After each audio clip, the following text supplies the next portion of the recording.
be accountable for the time in which we live is to take a position in the present, and that is, at least, untimely.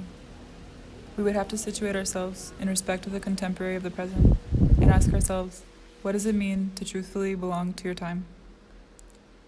Nietzsche places his claim to the present to that idea that someone who does not perfectly coincide with him, nor conforms to his claims, in this sense is someone inaccurate.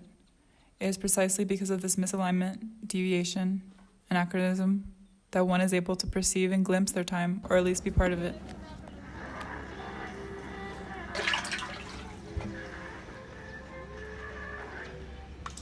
This non-coincidence, but dysynchrony, does not mean living in another era and detaching the self from the present as an inveterate nostalgic who idealizes everything that is past. On the contrary, it's the understanding, as far as possible, of not being able to distance oneself completely of that time in which one is submerged.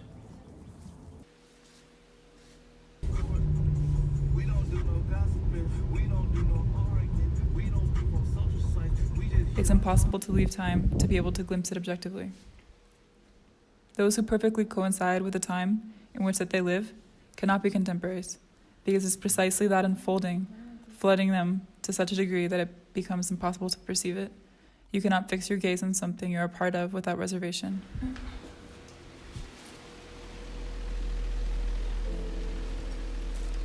Like a hyper-conscious pixel, trying to detach itself from the fabric of pixels in which it coexists with its peers. To be able to see those thousands of pixels without clear limits or sharp edges, something we all form a part of.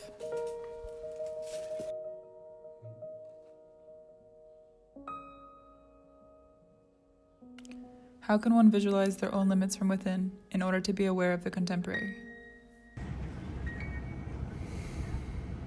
Contemporaneity is then a singular relationship between time and consciousness, a constant zoom in and zoom out.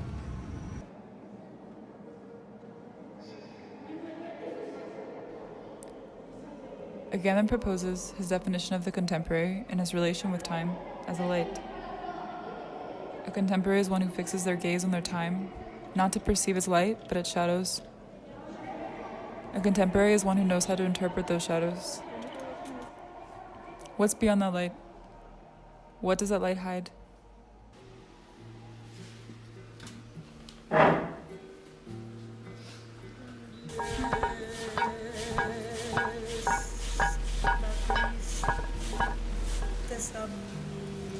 Kunichiro Tanizaki reminds us in Praise of Shadows, as in the Occidental, the most powerful ally of beauty was always the light. In the traditional Japanese aesthetic, the essential is to capture the enigma of the shadow. In this classic essay from 1933, Tanizaki warns against all that shines. Why should reaching to perceive the shadows that come from another era interest us? Isn't darkness perhaps an anonymous and impenetrable experience, something that isn't directed at us?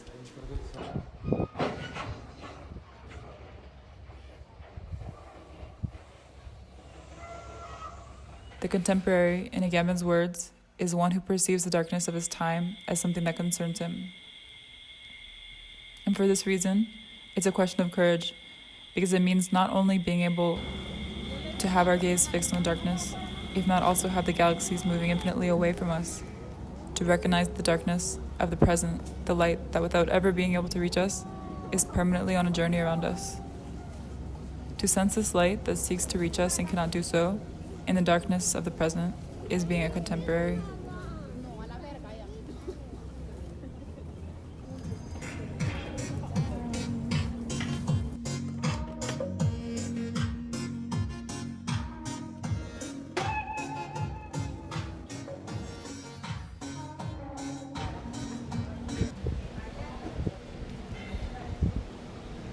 Art and literature historians know that between the archaic and the modern exists a secret connection.